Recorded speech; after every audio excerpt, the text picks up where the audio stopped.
Did I tell you that Peter Obi is a saint? Did anybody tell you that Peter Obi is a saint? You keep saying, oh, Peter Obi is not a saint. Peter Obi is not a saint. You don't know Peter Obi.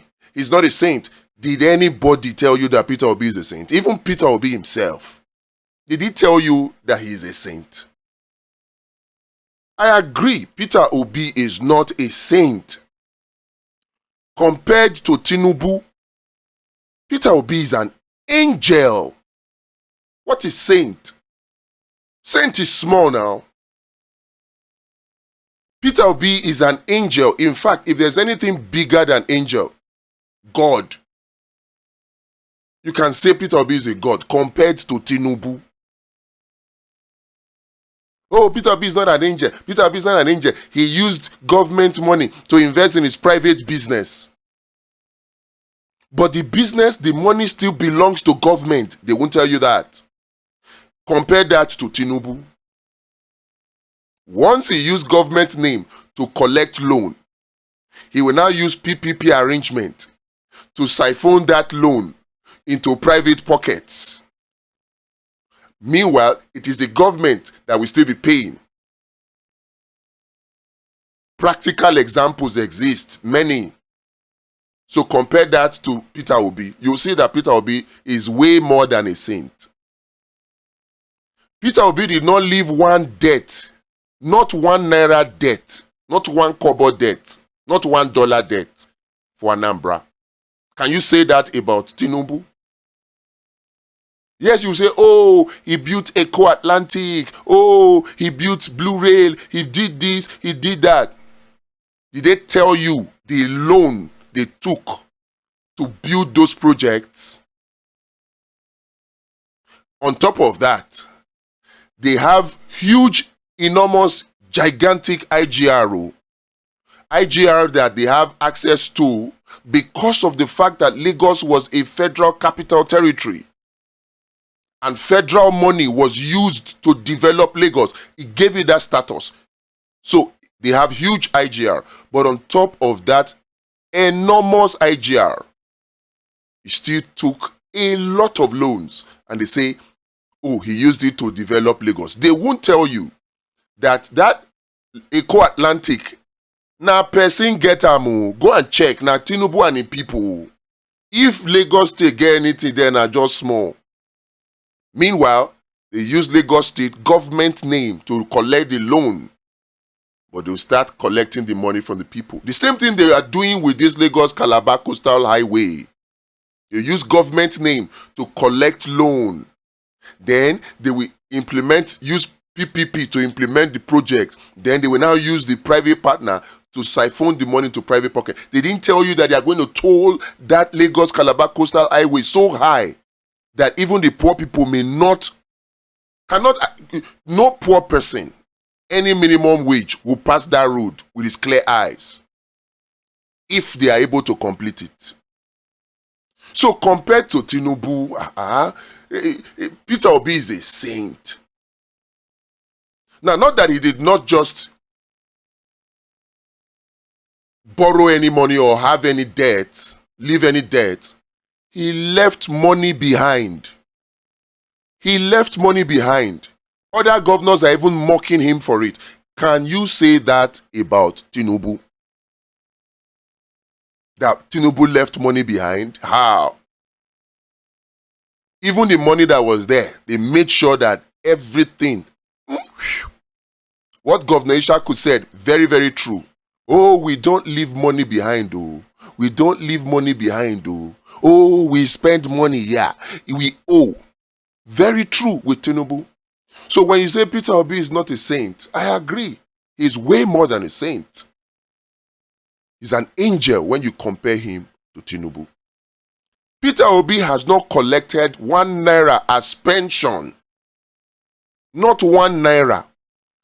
Can you say that about Tinubu? In fact, before he left, he made sure that he colluded with the State House of Assembly. I'm talking about Tinubu now. To pass a pension law that converts government money into pension for Tinubu.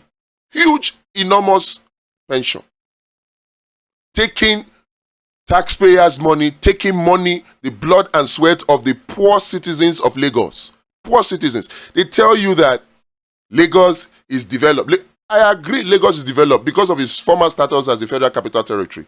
But even at that, they won't tell you that the largest amount or number of slums are in Lagos. The highest number of poor people are in Lagos. They won't tell you that.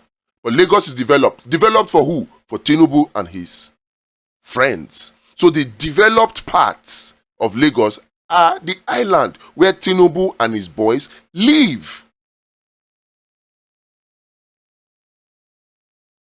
So they use, Tinubu has perfected that craft of using public-private partnership to siphon public funds into private pockets. And then you come and tell me, oh, Peter Obi is not a saint. He is not a saint. He's way much more than that when you compare him to Tinubu. Peter Obi is not a dictator. He is not a dictator. Despite being a former governor in Abga, he could have forced himself on the people, on the members, on the party. Forced his will on the party, but he's a true Democrat. Despite being a former governor, he didn't force himself. He allowed everybody to have their say. And when the people were making the place too toxic, he did not destroy the place like a Wike is doing to PDP, like Tinubu did to Alliance for Democracy. Many people don't know Tinubu destroyed the Alliance for Democracy to create Action Congress. He didn't destroy the place. He left quietly. He went to PDP. When the same thing started happening in PDP, he left quietly. That is how you know a true Democrat. Can you say that about Tinubu? Can you? Peter Obi is not a saint. Yes, he's way more than that when you compare him to Tinubu. He is not a godfather, political godfather, who forced themselves on their successors. You saw what Peter Obi said about Obiano. You saw it or you heard it. If you have not seen the video, I will look for it and play it for you. He said, Obiano is the governor. He's elected to do his job. He doesn't have to have any relationship with me. That's Peter Obi. Not wanting to be a godfather. Many people count it as weakness, but we do so these days. Things that should be strength, we call them weakness. That is a strength. To choose not to be godfather, it's a strength. Can we say that about Tinubu? We're here when Tinubu, even Fashola that was performing, he tried to remove him. He did the same thing to Ambode. He's poking Shawolu now. Dictatorship. Godfatherism. Bending a party to his will. Some people are praising him for it, but is that how they practice democracy in developed countries? Is that how? Peter Obi is not a saint. He's way much more than that when you compare him to Tinubu. And Nigerians know this. I don't have a problem with this. There are a lot more examples I can give that I can't remember now. If you can, please remind me. Let us continue to bust this propaganda they push against Peter Obi. We bust all of them. But I know one thing for sure. Nigerians know who Peter Obi is. And Nigeria knows that Peter Obi is the kind of leader that would take Nigeria away from this part of consumption into a part of production. They know. The only problem, free and fair elections. The only problem, INEC.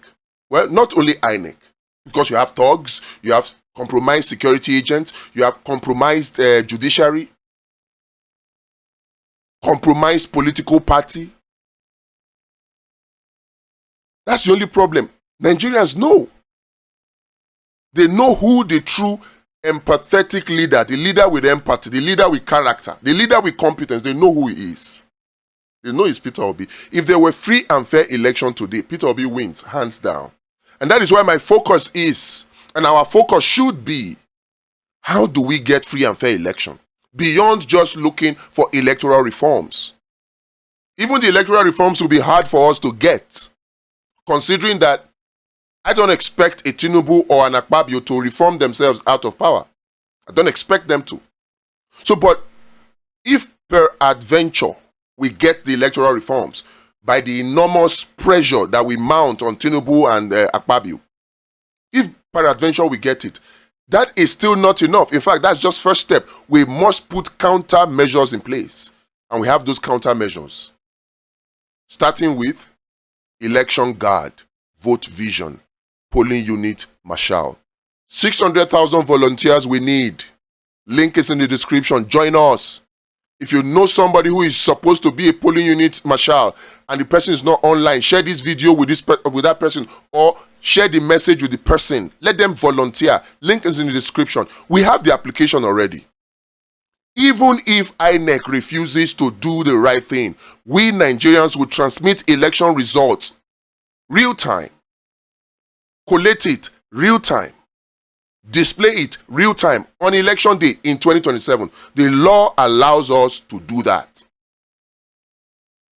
The only thing the law bars us from doing is declaring a winner. The law does not bar us from presenting our own results. In fact, INEC knows this.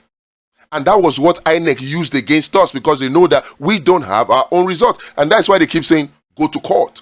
Because they know that you don't have evidence. Because they know that you will still need to depend on them for the evidence. But not in 2027. Not with vote vision, not with camp guard, not with law patrol, not with well fund, not with abundance party. So these are measures that we have taken to make sure that the elections of 2027 is free and fair. And guess what? Once the election is free and fair, Peter Obi is the next president of Nigeria. I don't want us to wait until it is too late. Then we will now start crying and say they rigged us out. No. Let us start implementing these solutions now, so that by 2027, the only people that will be crying will be APC and Tinubu. We can make it happen. We can do it. It starts with you volunteering as a polling unit marshal. Link is in the description. And then join the movement. Let's spread the word. Let's take back our country. Let's give Nigeria hope, real hope. We have work to do for this new Nigeria that we know is possible to become reality.